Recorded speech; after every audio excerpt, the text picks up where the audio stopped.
Assalamualaikum warahmatullahi wabarakatuh. Selamat datang di video Bu Guru BK. Nah, kali ini kita akan membahas tentang jalur masuk perguruan tinggi negeri. Untuk kalian semua yang sekarang berada di jenjang sekolah menengah, baik yang SMA, MA maupun SMK, dan mau melanjutkan ke jalur masuk perguruan tinggi negeri, tentu kalian harus memahami jalur masuknya ada apa saja, kemudian bagaimana prosesnya, dan lain sebagainya. Nah, di video ini kita akan membahas tentang jalur masuk perguruan tinggi negeri. Nah, untuk jalur masuk di perguruan tinggi negeri itu ada apa saja? Nah, untuk mengacu pada tahun 2020 ini, jalur masuk perguruan tinggi negeri masih sama dengan tahun-tahun sebelumnya. Jadi, secara umum ada 3 jalur masuk perguruan tinggi negeri.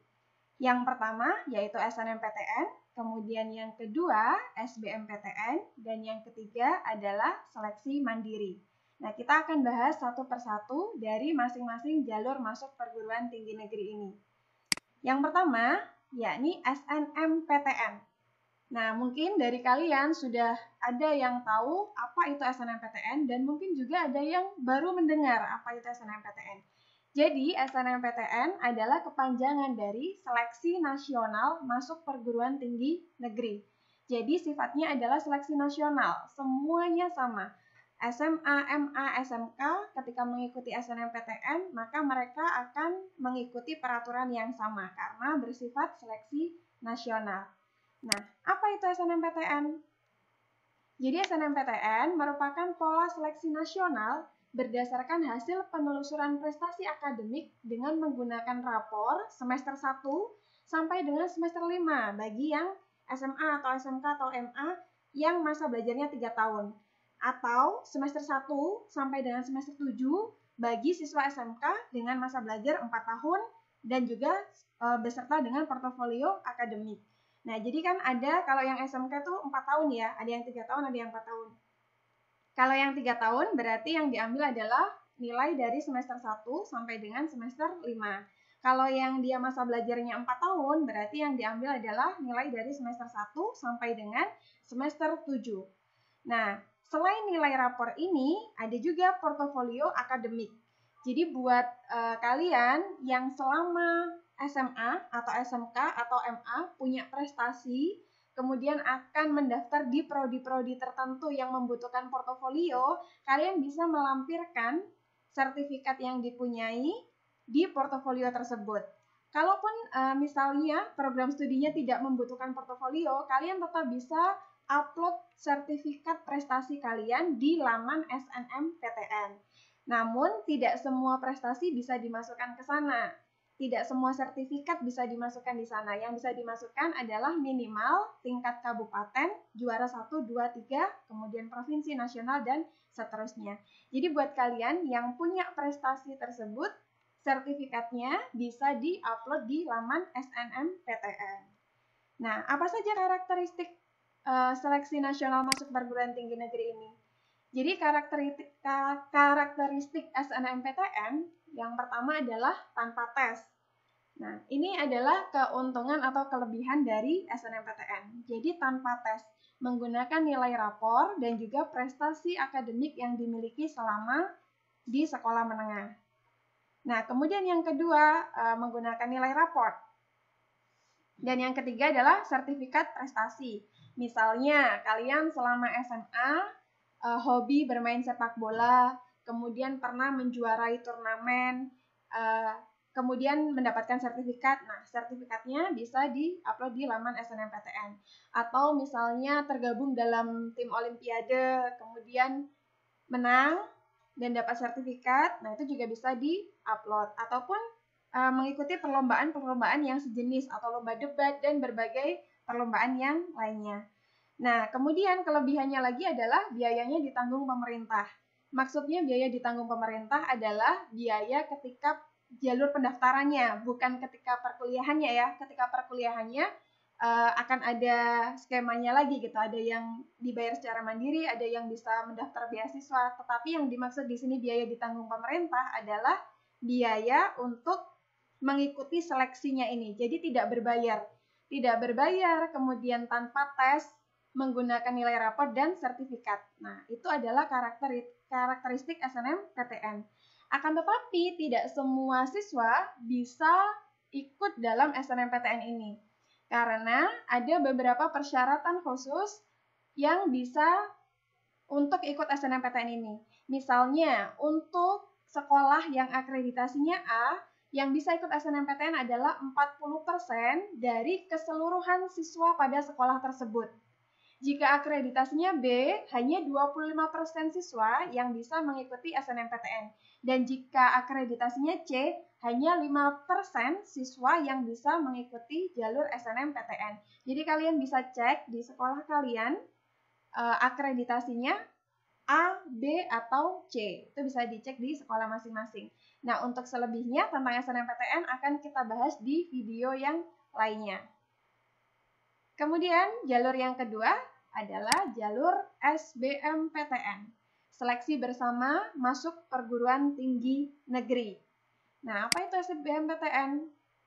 Jadi, SBMPTN ini adalah jalur masuk perguruan tinggi negeri berdasarkan hasil UTBK saja atau hasil UTBK dan kriteria lain yang ditetapkan bersama oleh perguruan tinggi negeri.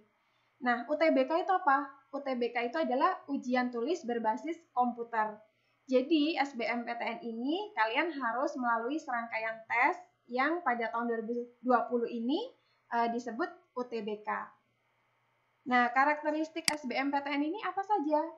Jadi, karakteristik SBMPTN ini adalah yang pertama, menggunakan ujian atau tes, yaitu ujian tulis berbasis komputer yang disebut dengan UTBK. Ini berbeda dengan SNMPTN tadi. Kalau SNMPTN kan tadi tidak memakai tes, tidak ada tesnya, hanya memakai nilai rapor dan prestasi.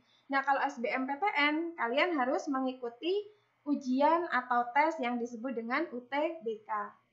Nah, kemudian selain mengikuti ujian tulis, kalian juga harus membuat portofolio untuk beberapa program studi tertentu yang mensyaratkan harus menggunakan portofolio. Misalnya, untuk program studi pendidikan olahraga, biasanya mereka mensyaratkan harus ada portofolionya dan ada beberapa tes fisik yang harus dilakukan.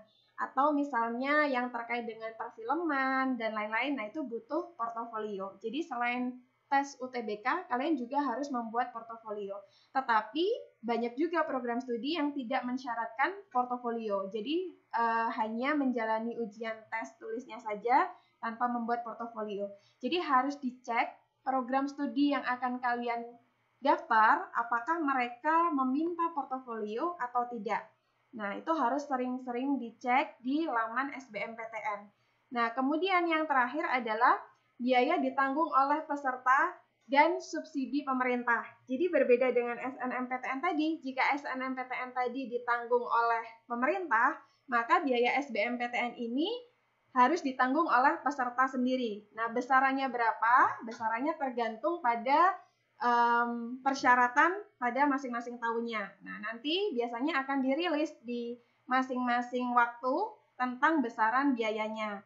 Nah, itu terkait dengan SBMPTN. Yang terakhir adalah seleksi mandiri. Nah, seleksi mandiri ini berbeda lagi dengan SNMPTN dan SBMPTN tadi. Jadi, apa itu seleksi mandiri? Nah, seleksi mandiri ini adalah jalur seleksi atau jalur penerimaan mahasiswa baru yang diselenggarakan secara khusus oleh panitia dari perguruan tinggi penyelenggara. Nah, jalur seleksi mandiri ini di setiap perguruan tinggi memiliki nama dan sistem penerimaan yang berbeda-beda. Jika kalian mau mengikuti jalur mandiri ini, maka kalian harus rajin mengakses informasi terkait dari alamat web perguruan tinggi yang dituju. Nah, beda dengan SNMPTN dan SBMPTN yang dia itu persyaratannya sama. Jadi semua sekolah se-Indonesia itu sama persyaratannya. Nah, tapi kalau seleksi mandiri ini bergantung pada perguruan tingginya masing-masing. Contoh misalnya, kalau di UI, Universitas Indonesia, jalur seleksi mandirinya bernama SIMAK UI. Berbeda lagi dengan Universitas Gadjah Mada, misalnya namanya adalah UTUL, dan lain-lain. Jadi kalian harus cek di websitenya masing-masing ketika kalian mau mengikuti seleksi mandiri. Begitu pula waktunya. Waktunya tidak bersamaan.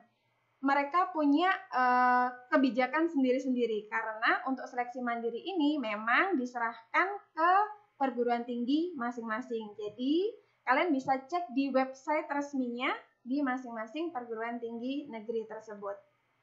Nah, untuk karakteristiknya, karakteristik seleksi mandiri ini adalah yang pertama menggunakan ujian atau tes. Nah, sama dengan SBMPTN, jadi menggunakan ujian atau tes. Tetapi ada juga yang tanpa tes. Nah, ketika yang tanpa tes ini yang digunakan nilai apa? Yang digunakan adalah nilai UTBK SBMPTN.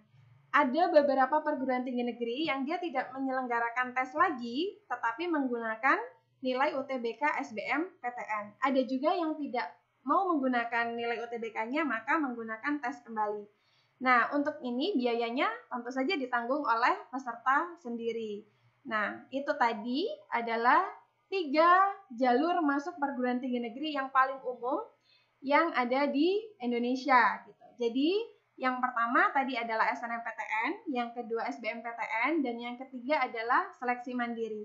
Untuk yang mau masuk di Politeknik, sama. Jadi, kalau tadi ada SNMPTN, maka kalau Politeknik namanya adalah SNMPN atau Seleksi Nasional Masuk Politeknik Negeri. Nah, kalau yang SBMPTN namanya adalah SBMPN. Jadi semuanya hampir sama, ada 3 jalur ini.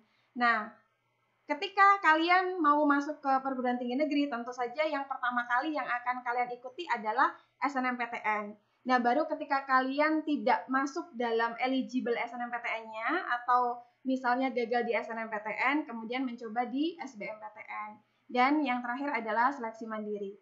Jadi itu adalah jalur masuk perguruan tinggi negeri dan materi kita di video pertama kali ini.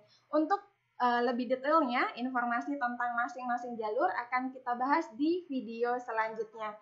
Terima kasih. Assalamualaikum warahmatullahi wabarakatuh. Halo Bu, apa Bu?